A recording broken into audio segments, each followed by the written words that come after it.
এবাৰ ব্যাসদেৱ এটা শ্লোক লিখিছে মনুসংহিতাৰ এই শ্লোকটো আনিছে আকৌ কি লিখিছে যে নিৰ্জনত মাক আৰু পিতেক এটা যৌৱন প্ৰাপ্ত পুতেকৰ লগত নিৰ্জনত মাক একেলগে নুশুব শাস্ত্ৰত লিখিছে ককাই আৰু ভনী খুব ধ্যান দি শুনিব ককাই আৰু ভনী নিৰ্জনত অকলেগে নাথাকিব বিছনাত একেলগে নুশুব ককায়েক আৰু ভনীয়েক তেতিয়া জৈমিনী ব্যাসদেৱৰ শিষ্য কৈছে ভগৱান আপোনাকতো ভুল ধৰিব নোৱাৰো মই ভুল ধৰা নাই মই মাত্ৰ এটা প্ৰশ্ন কৰিছো মাক আৰু পিতেক এইটো সম্বন্ধটোতো মাক আৰু পিতেক হ'ল ন মাক আৰু পিতেকে একেলগে কেলে শুব নোৱাৰে আৰু ককাই আৰু ভনীহে ককাই আৰু ভনী একেলগে কেলে থাকিব নোৱাৰে নিৰ্জনত ককাই আৰু ভনী ব্যাসদেৱে ক'লে যে বাৰু ঠিক আছে এইটো কথা কালি তোমাক কম মই আজি আশ্ৰমত নাথাকো আজি মই আশ্ৰমৰ বাহিৰত যাম তোমাক গোটেই আশ্ৰমৰ দায়িত্ব দিলো আৰু আশ্ৰমৰ মালিক অৰ্থাৎ ৰক্ষা গোটেই পৰিচালনাৰ ভাৰ তোমাক দিলো মই নাথাকো দুদিন দায়িত্ব ললে সন্ধিয়াৰ টাইমত সন্ধিয়া হৈছে আৰু সেই সময়ত একদম ডিপলিপ এজনী ধুনীয়া গাভৰু ছোৱালী গাভৰু এজনী আহি ওলাল আশ্ৰমত জৈমনিক পালে ক'লে যে মইতো দূৰণিলৈ যাবলৈ আহিছিলোঁ সন্ধিয়া হৈ গ'ল মই এতিয়া থকাৰ জাগাৰ ব্যৱস্থা নাই মইতো এতিয়া বিপদত পৰিম গতিকে মই ৰাতিটো আপোনাৰ আশ্ৰমত যেনে তেনেকৈ থাকোঁ বোলে নাই নাই নাই নাই নাই আমাৰ ইয়াত কোনো নাৰী থকা আমাৰ ইয়াত কোনো নাৰী থকাৰ কোনো ব্যৱস্থা নাই আৰু ইয়াত থাকিব নোৱাৰিব ইয়াত মোক গুৰুদেৱে কোনো পাৰ্মিশ্যন নাই কোনো মাইকী মানুহ ইয়াত থাকিব নোৱাৰিব তেওঁ ক'লে নহয় এই কথাটো হয়তো আপোনাক কোৱা নাই গুৰুদেৱে যে এগৰাকী নাৰী যেতিয়া বিপদত পৰে এই বিপদত পৰা এগৰাকী নাৰী যিটো আশ্ৰয় বিচাৰি আহিছে সেই আশ্ৰয় বিচাৰি অহা নাৰীজনীক খেদিবলৈ কৈছে নেকি গুৰুদেৱে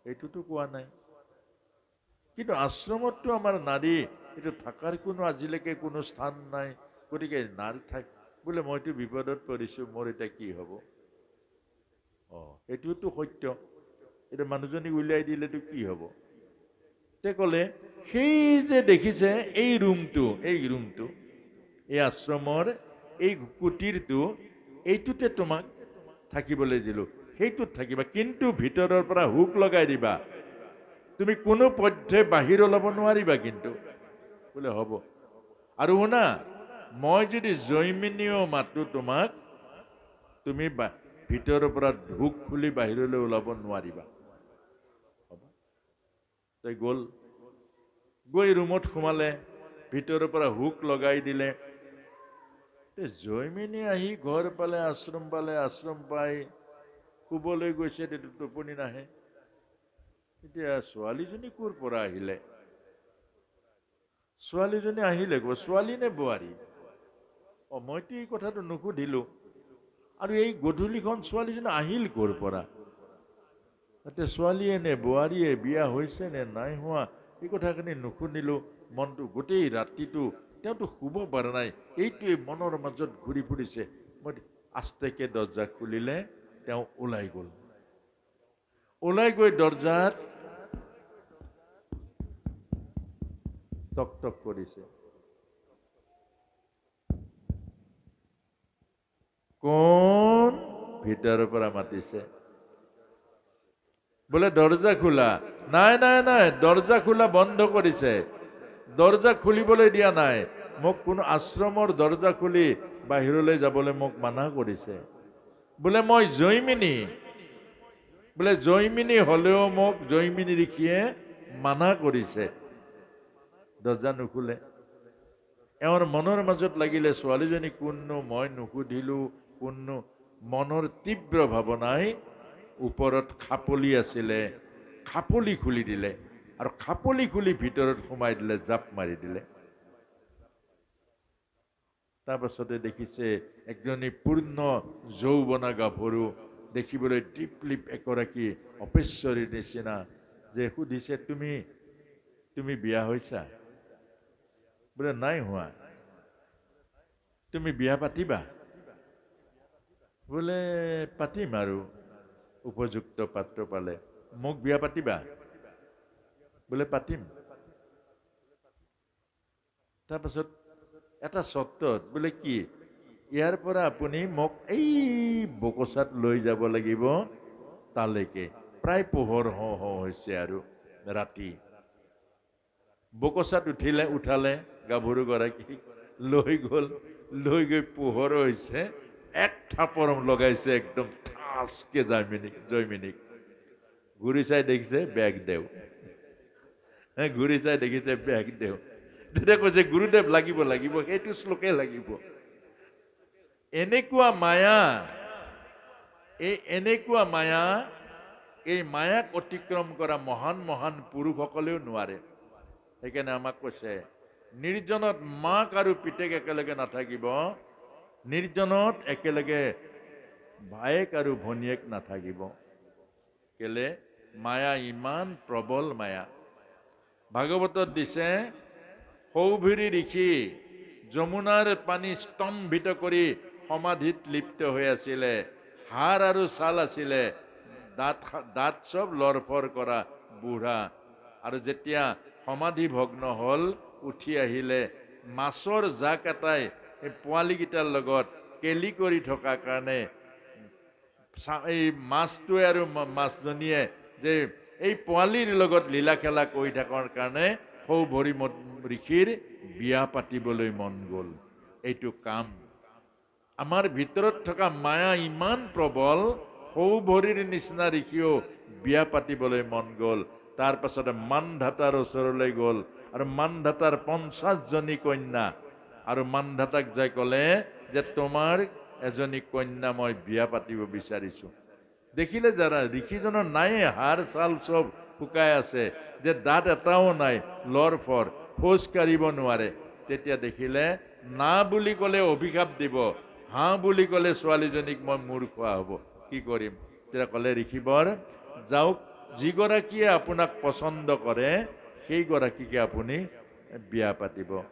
আৰু তেতিয়া সৌভৰী ঋষি তপোবলৰ দ্বাৰা এক দিব্য ৰূপ ধাৰণ কৰিলে, আৰু যোৱাৰ পাছত মানধাতাৰ 50 জনীৰ মাজত হুলস্থুল লাগিলে, মই বিয়া হওঁ গোটেই গালে। শেষত 50 জনীক বিয়া পাতিলে আৰু উপভোগ কৰিলে। তাৰ পাছত বিবেকলৈ আহিলে, মই কি কাম কৰিলো? সমস্ত সাধনাবোৰ চব এফালৰ পৰা নষ্ট হৈ গৈ আছে। আকৌ তাৰ পাছত সমস্ত জগতক কৈছে, মায়া ইমান প্ৰবল, মনত ৰাখিব, কোন মুহূৰ্তত আপোনাৰ জীৱন নৰকলৈ লৈ যায়।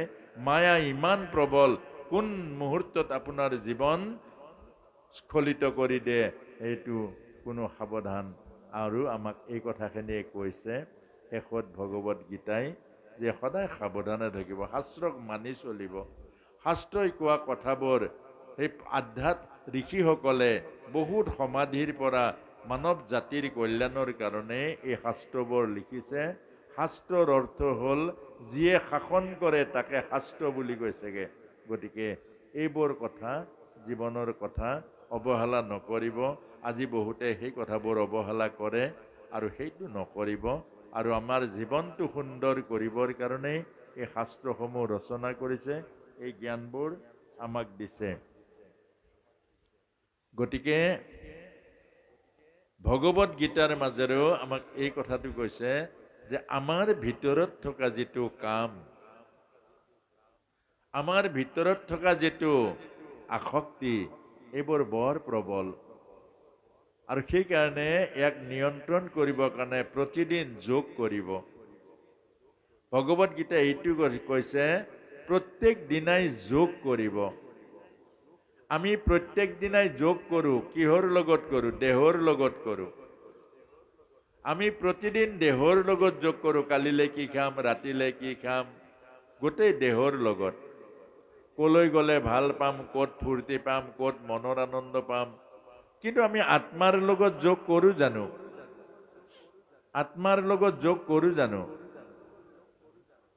এবাৰ ভাবকচোন, যি আত্মাই জীয়াই ৰাখিছে, যি আত্মাই আপোনাক মোক চৈতন্য কৰি ৰাখিছে, যি আত্মা নহ'লে এক ছেকেণ্ডো আপুনি থাকিব নোৱাৰো, যি আত্মা নহ'লে আমি আনন্দ নাপাওঁ, যি আত্মা নহ'লে চকুৰে নেদেখোঁ, যি আত্মা নাথাকিলে আমাৰ মনেৰে অনুভৱ কৰিব নোৱাৰো, কিন্তু আমি আত্মাক চিন্তন কৰোঁ জানো?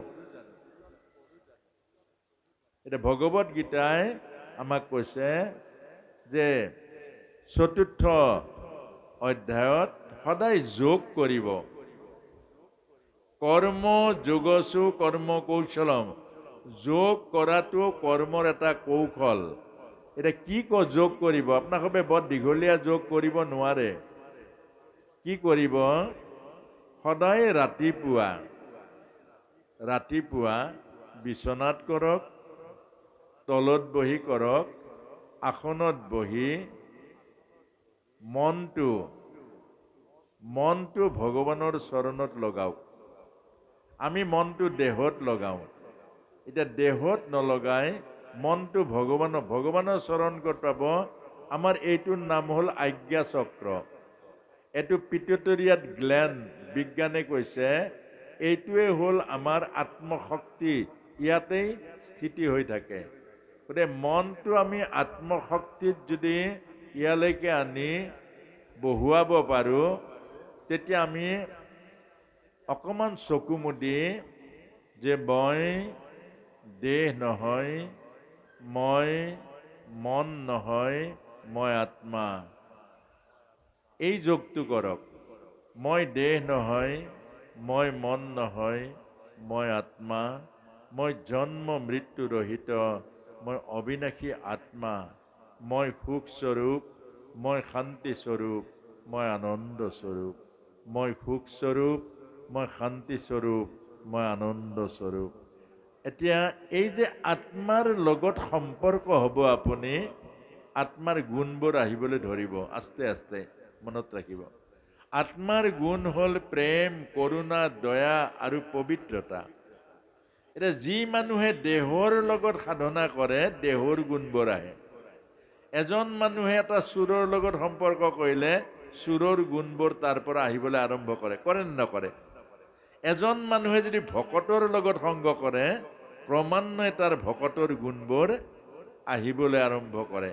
গতিকে ভগৱত গীতাই আমাক কৈছে যে আত্মাৰ লগত সম্বন্ধ কৰক, পৰমাত্মাৰ গুণবোৰ আহিব, আৰু দেহৰ লগত যিমান সম্বন্ধ কৰিব দেহৰ গুণবোৰ আহিব। দেহৰ কি কি গুণ? লোভ, লালসা, দম্ভ, অহংকাৰ, কাম, ক্ৰোধ, এইবোৰ দেহৰ গুণ। সেইকাৰণে আমাৰ দেহৰ গুণবোৰ আমাৰ ক'ব নোৱাৰাকৈ আহি যায়। গতিকে আমি যদি সদায় ৰাতিপুৱা যোগা কৰোঁ, য়োগা অৰ্থাৎ ভগৱত গীতাৰ যোগ হ'ল নিজৰ লগত যোগ হোৱা। সদায় আত্মধ্যান কৰক। ভগৱান কৃষ্ণই আত্মধ্যান কৰিছিলে। আত্মধ্যান মানে নিজৰ ধ্যান। আৰু ময়ে আত্মা, ময়ে জন্ম মৃত্যু ৰহিত, আত্মা অবিনাশী, মোৰ জন্ম নাই, মৃত্যু নাই, মই অবিনাশী, মই আত্মা, মই পৰমাত্মাৰ অংশ, মোৰ জন্ম নাই, মোৰ মৃত্যু নাই, মই সুখ স্বৰূপ, মই শান্তি স্বৰূপ, মই আনন্দ স্বৰূপ, মই প্ৰেম স্বৰূপ। অকণমান এই কথাটো আপোনালোকে কৰিবলৈ যত্ন কৰকচোন নিজে নিজে। ইয়াত বেলেগকৈ গুৰু ল'ব নালাগে। বীজ মন্ত্ৰ য'ত আছে তাত গুৰু লাগে, নাম ল'বলৈ গুৰু নালাগে, আৰু এই গীতাৰ সাধন কৰিবলৈ গুৰু নালাগে। কেলে? নাম হ'ল ভগৱন্ত পূৰ্ণ, আৰু গীতা হ'ল ভগৱন্ত পূৰ্ণ কৃষ্ণৰ মুখৰ বাণী। গতিকে আপোনাৰ এই গীতাৰ যিটো সাধনা আপোনালোকে অকণ অকণ কৰকচোন, সুফল পাব, আৰু তেতিয়া জীৱনক বিচাৰিও পাব।